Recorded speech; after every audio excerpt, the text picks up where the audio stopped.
My sister didn't spill wine on me. She lifted the glass slowly, deliberately, like she wanted me to understand what was about to happen.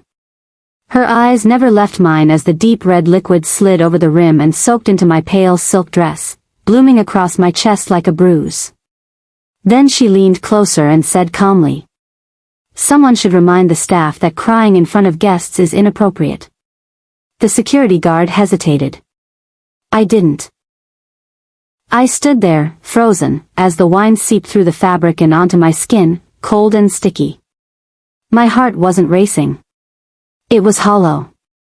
Because this wasn't new. This was just my place. My name is Maya Vance, and for as long as I can remember, I've been the daughter who learned how to disappear. My parents used to say they loved us both equally, but love has a way of revealing itself in small things: who gets praised, who gets protected, who gets seated inside. That had always been my older sister Chloe. She was brilliance wrapped in charm.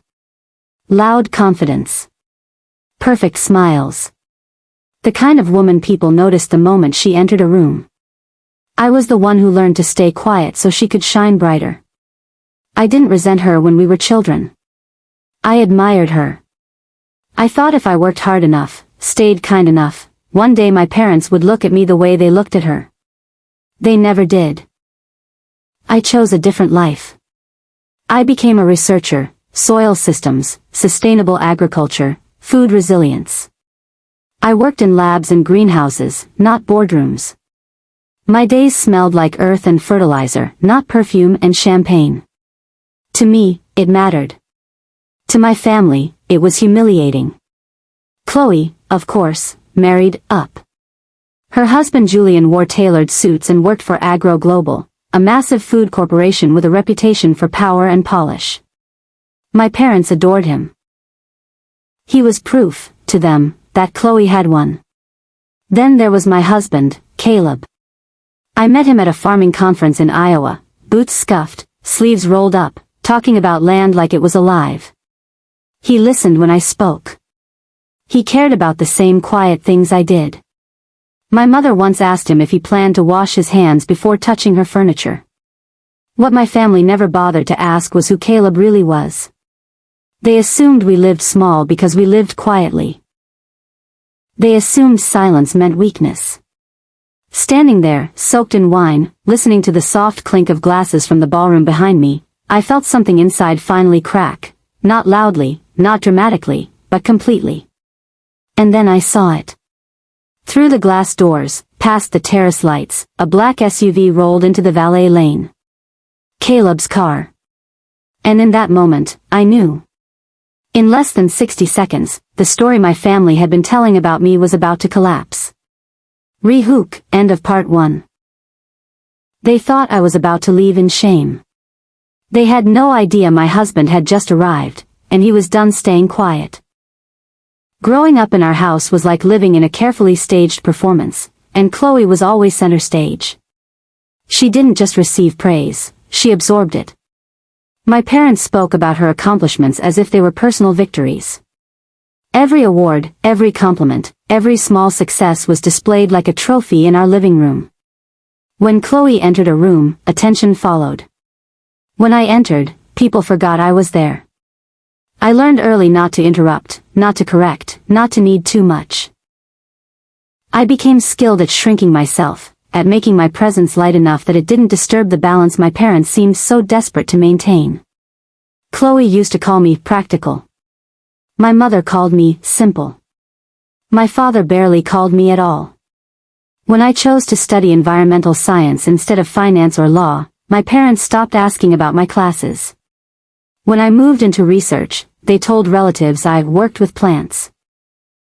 It was said with the same tone people use for hobbies, not careers. Chloe, meanwhile, was dating men with titles and ambitions. When she finally married Julian, my parents acted like they'd won a championship. Julian worked for Agro Global, expensive name, expensive taste, expensive promises. My parents loved repeating his job title, even when they clearly didn't understand what he actually did. At family gatherings, Julian was offered the best seat. His glass was never empty. His opinions were treated like facts. My husband, Caleb, didn't receive the same treatment. When I first brought him home, my mother looked him over like she was inspecting produce at a market. She didn't offer him a drink. She didn't offer him a seat. She asked if his work boots had seen manure recently. Caleb smiled politely. He always does. We'd been married 3 years, and in that time, my family had never visited our home. They assumed it wasn't worth seeing. In their minds, we lived modestly because we were modest. What they didn't know was intentional silence had been our choice. Caleb owned Crestwood Industries, a company that controlled farmland, seed patents, and distribution routes across multiple countries. He hated attention. He preferred tractors to boardrooms, soil to speeches. And I wasn't just a lab worker. I was the chief science officer of our firm, overseeing research that major corporations quietly depended on. We were successful, but quietly so. Caleb used to tell me, power doesn't need to announce itself. It just shows up when it's needed.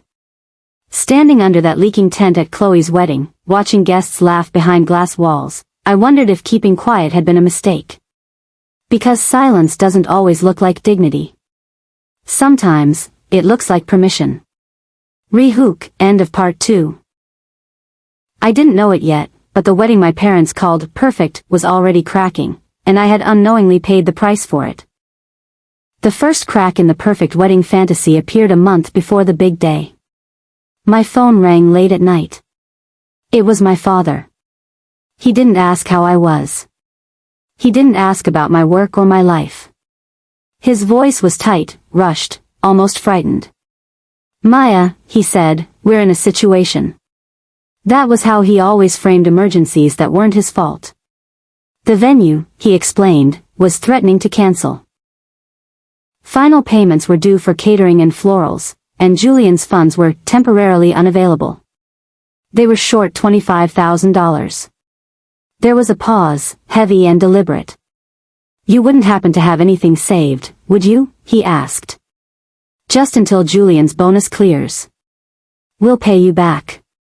I already knew the truth. Through industry circles, quiet conversations at conferences, emails that weren't meant for me, I knew Agro Global was under internal review. Audits. Expense irregularities. Bonuses frozen indefinitely. Julian's money wasn't delayed. It wasn't coming. I could have said no. I should have, but Chloe was still my sister. And some part of me, foolish and hopeful, believed that helping might soften something between us. That maybe, just once, my contribution would be seen. I didn't send the money directly. Caleb and I had a shell account we used for anonymous grants and research funding. I routed the payment through it and instructed the venue to list it as a vendor credit. No names. No recognition. I didn't tell my parents. I didn't tell Chloe. I didn't even tell Julian.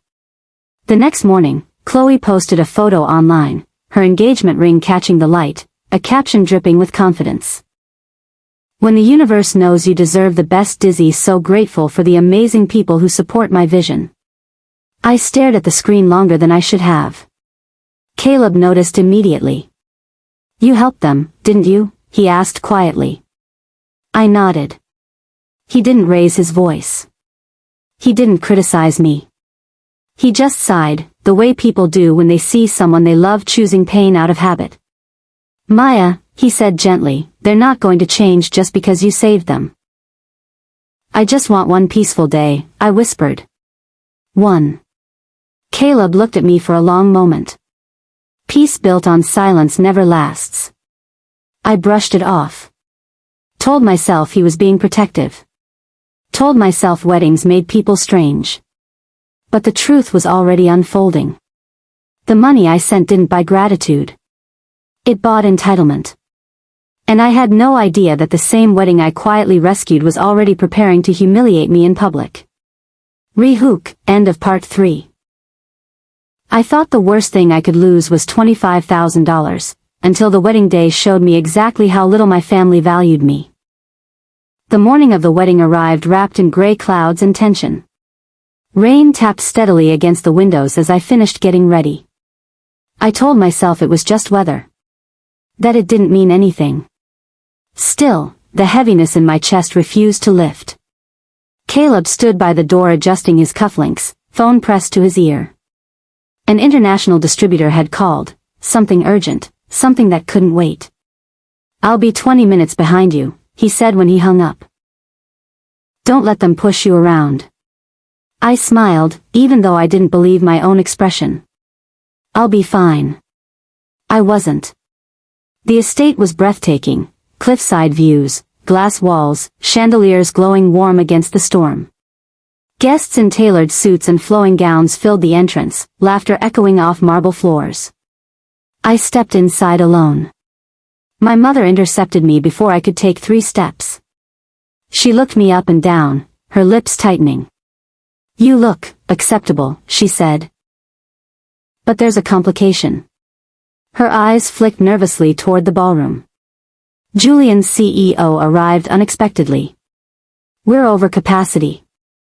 I waited. "Well?" I asked. She gestured toward the terrace doors. "You'll need to wait outside for a bit. Just until the speeches are over." I thought she was joking. Outside, rain fell harder. A canvas tent sagged under the weight of water. Beneath it sat several folding plastic chairs, the kind used for staff breaks, not guests. My father appeared behind her, already impatient. "Maya, don't make this difficult. Julian's future depends on these people. You'll understand." "Understand what?" I asked.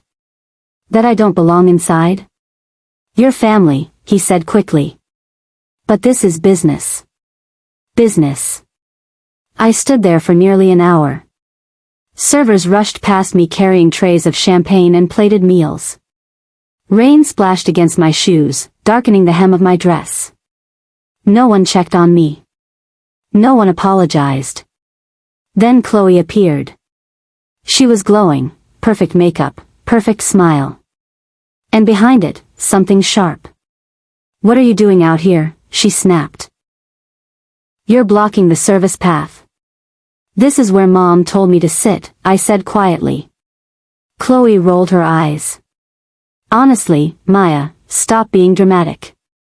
You should be grateful you were invited at all." Her gaze dropped to my dress. "Silk? Isn't that a bit much for your lifestyle?" Before I could answer, she stumbled. Or pretended to. The glass of red wine in her hand tipped forward, not spilling, but thrown. It splashed across my chest, my waist, my hands. "Oh no," she said flatly. "Now you really can't go inside." She turned to security. "Please escort her out. She's upsetting the guests." Through the glass doors, I saw my parents watching. They didn't move. They didn't speak. They turned away. Rehook, end of part 4. As security guided me toward the gravel path, I didn't know my husband's car had just pulled into the valet, and everything was about to change. I was halfway down the gravel path when I heard tires crunching behind me. At first, I didn't turn. I was too focused on keeping my breathing steady, on not letting the tears spill in front of people who had already decided I didn't matter. Then a black SUV rolled past the hedges and slowed. The door opened. Caleb stepped out. He looked different than he usually did, tailored charcoal suit, crisp shirt, confidence sharpened by purpose. But the moment his eyes found me, all of that vanished. He saw the wine-soaked dress. The rain-matted hair. The security guard hovering too close. His face changed instantly. Calm drained away, replaced by something cold and precise. "Maya," he said quietly. "What happened?" I tried to speak. Nothing came out. My throat closed, and all I could do was gesture toward the ballroom doors. Caleb didn't ask for details. He took my hand, firm, steady, and turned us both around. The security guard stepped forward. "Sir, Guests on the terrace. Move, Caleb said. It wasn't loud. It wasn't aggressive. It was final. The guard hesitated, then stepped aside. We walked straight through the main entrance. Conversation died the second we entered the ballroom. Julian stood at the head table, champagne glass raised mid-toast. Chloe froze. My mother rushed forward, panic flashing across her face. Caleb, she hissed. Please don't do this. You're making a scene. Am I? Caleb asked calmly. That's when another voice cut through the silence. Caleb Vance? An older man in a navy suit stepped forward, the CEO of Agro Global. The man Julian had been desperately trying to impress all night. I've been trying to reach you all week, the CEO said, stunned. I didn't realize you were here. Julian went pale. I wasn't planning to be, Caleb replied. I was delayed handling a supply chain issue. But I arrived just in time to see my wife being escorted out of her own sister's wedding. Murmurs rippled through the room. Julian stepped forward, sweat forming at his temples. Sir, this is a misunderstanding. No, Caleb said evenly. A misunderstanding is a misplaced seating card. This was intentional. I finally found my voice. They put me outside, I said. In the rain. The CEO's expression darkened. And, Caleb continued, they seem to believe I'm some kind of liability. A farmhand who might embarrass them. Julian opened his mouth again, but nothing came out. Caleb turned to the CEO. Before tonight, I was prepared to sign a merger on Monday.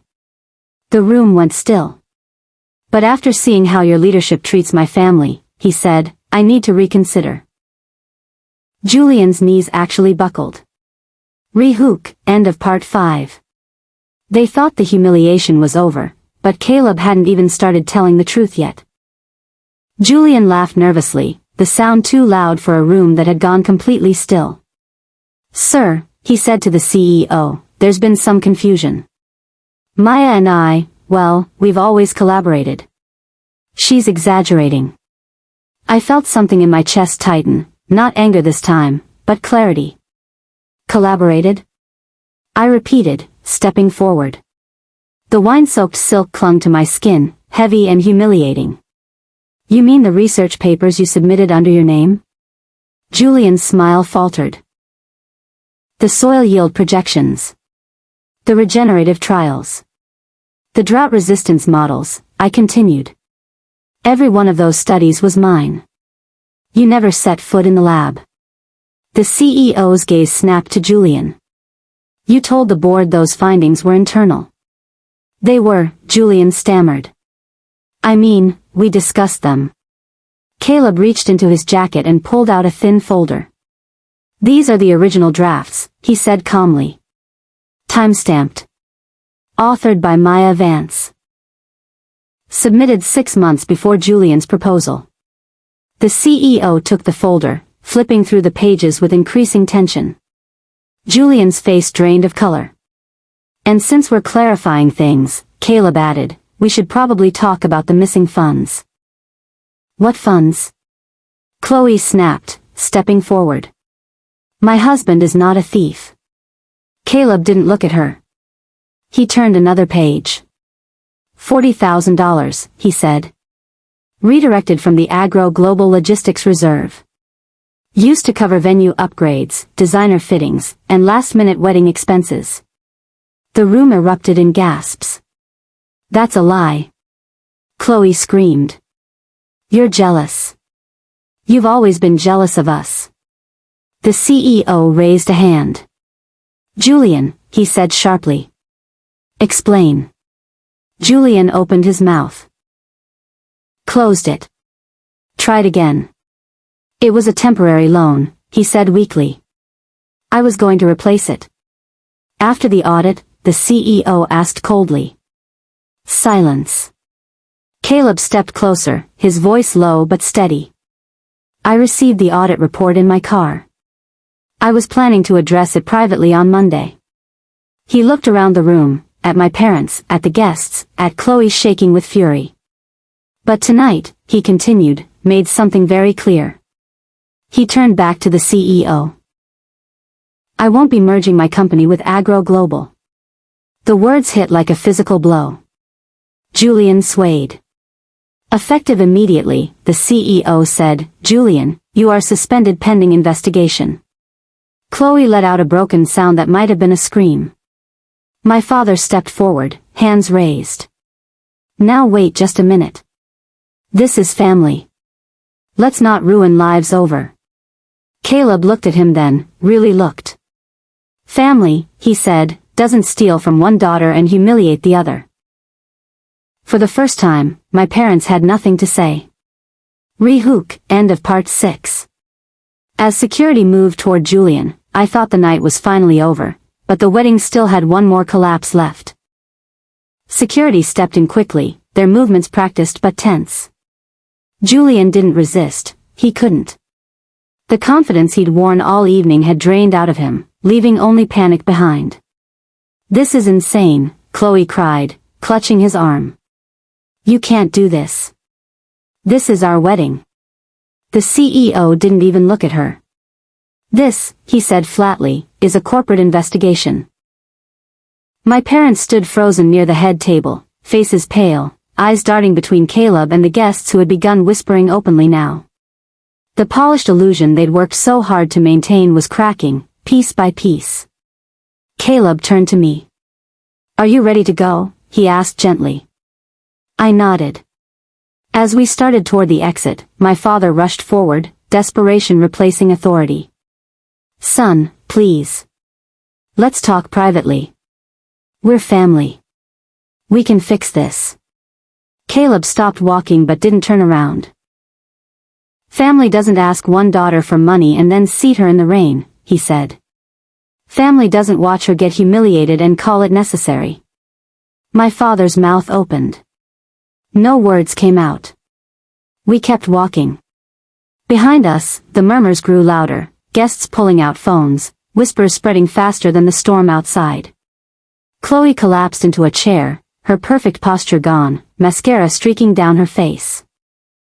Just as we reached the entrance, a sudden hush fell over the room. The music stopped. Then the lights flickered. A coordinator hurried in from the side, her expression panicked. There's been an issue with the final payment, she announced. The venue system shows the last deposit was voided.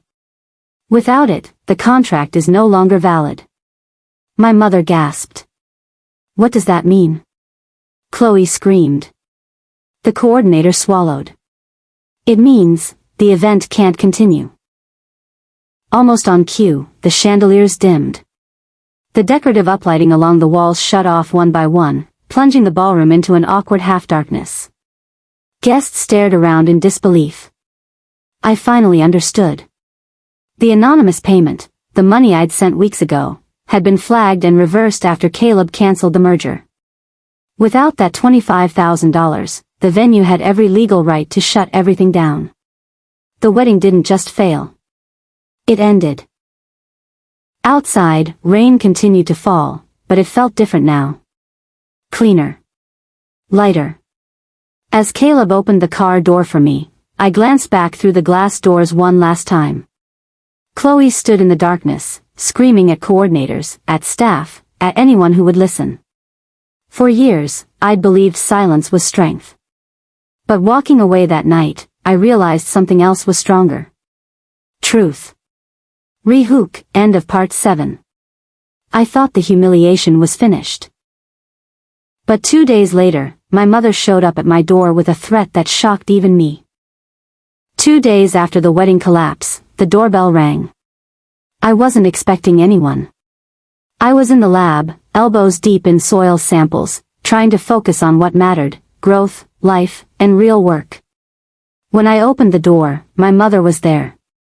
Her heels clicked sharply on the marble floor of our estate, eyes darting around like a bird surveying a predator. But it wasn't awe she was seeking. It was profit. I need to speak with you, she said, voice low but hard. Since you ruined Chloe's life. She gestured vaguely toward the sky, as though the collapse of a wedding could be pinned on me alone. The least you can do is pay off the debt Julian left us with. I blinked. Then I laughed. You're serious? I asked. You're asking me, after everything, to pay for the consequences of your family's own mistakes? She didn't flinch. If you don't, I'll tell the press Caleb Vance is some cold-hearted mogul who ruins families for fun. Her words hung in the air like wet laundry, heavy and suffocating. I stepped aside to let her in, motioning toward the living room. She sat, her fingers drumming on the arm of the chair, already calculating. You should know something, I said calmly. I recorded everything that happened on the terrace the night of the wedding. Her eyes narrowed. What do you mean? The wine spill. The security guard. The way you all watched and did nothing, I continued.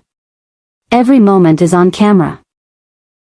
You think the world will see Caleb as ruthless? They'll see exactly who watched their daughter get humiliated and demanded payment afterward. Her face went pale, and suddenly the arrogance was gone. It was replaced by panic. This is outrageous, she stammered. Not as outrageous as your son-in-law stealing from your company, I said, my voice steady. Or your daughter posting online about the universe rewarding her aesthetic while failing to acknowledge who saved her wedding. She stood abruptly. You'll regret this. You and that man, you've destroyed us. I've destroyed nothing, I said. You did that yourself. She left without another word. The door slammed behind her like a punctuation mark, final, decisive. I turned back to the lab. Caleb was in the greenhouse, kneeling among seedlings, dirt on his hands, completely absorbed in the work he loved. He didn't need revenge. He didn't need celebration. The quiet strength of creating something real was enough. I realized then, they had underestimated me for my entire life. They had assumed my silence was weakness. But my life, and our empire, was built quietly, meticulously, invisibly. And that made it unstoppable.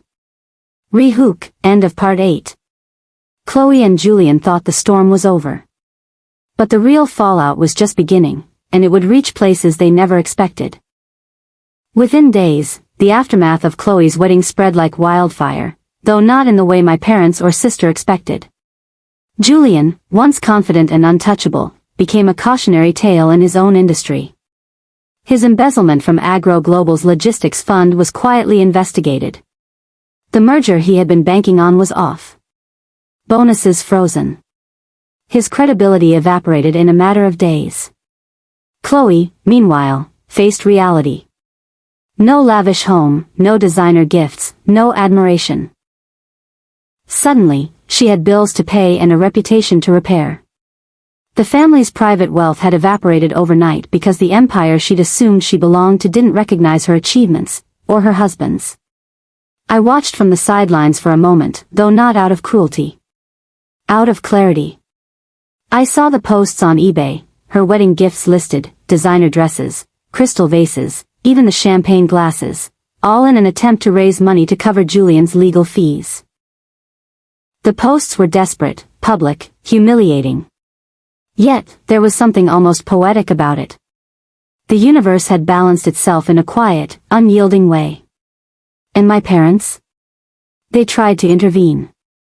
My mother called. My father visited.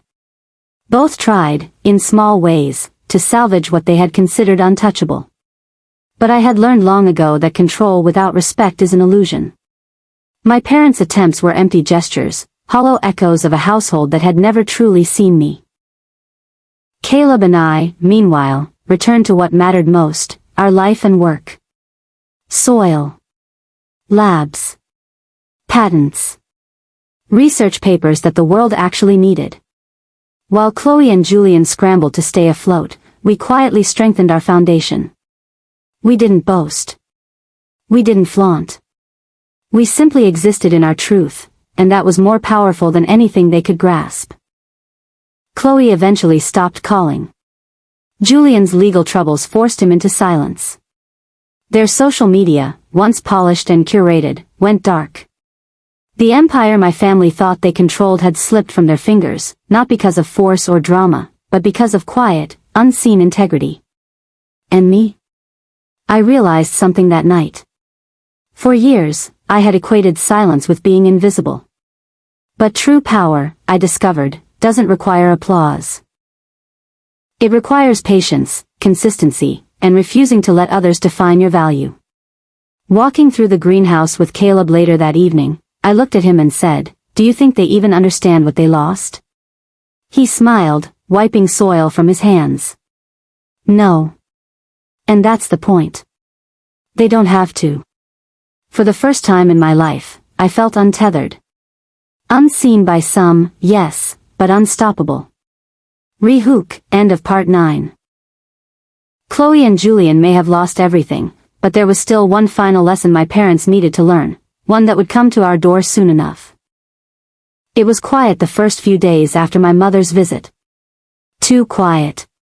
I walked through the estate, listening to the gentle splash of water from the private lake, the soft hum of the greenhouse lights, the rhythm of life that had nothing to do with social status, appearances, or inherited pride. Then, one morning, Chloe and Julian appeared, not invited, not expected, but at the edge of our driveway. My mother had sent them, a final desperate attempt to reclaim control over what she'd always considered family property. They looked smaller somehow, humbled. The designer outfits were still there, but the arrogance was gone. Julian avoided my gaze. Chloe's hands shook slightly as she held a stack of papers, bills, invoices, receipts for the debt she now had to cover herself.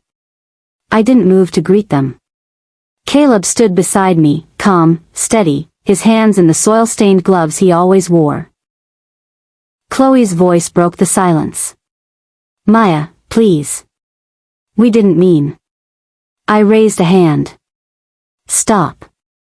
I don't need apologies. I don't need explanations.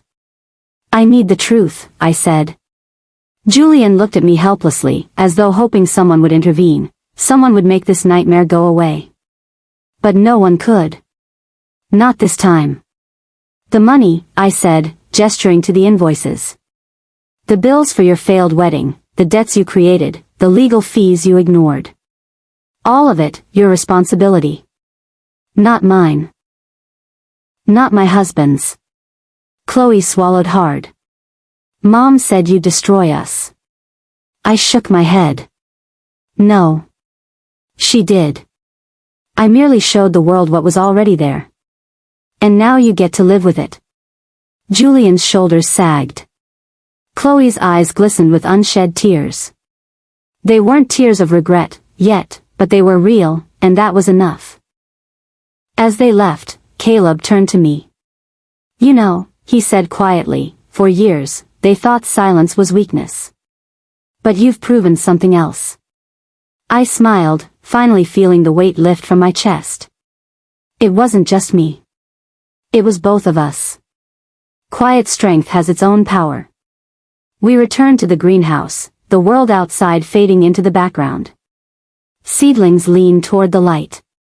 The soil smelled like promise. Life was moving forward.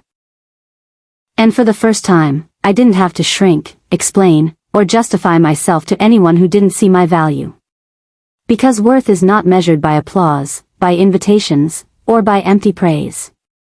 Worth is measured in persistence, in integrity, and in the courage to claim your space when no one else notices. Chloe and Julian? They had their lessons. My parents? They had theirs. And Caleb and I? We had the life we built quietly, fearlessly, and honestly, one that not even my family could touch. Final rehook, end of part 10. If you've ever been overlooked, underestimated, or forced to sit in the rain while others celebrated, remember this: the quiet ones are often the most unstoppable. And sometimes, silence is the loudest power of all.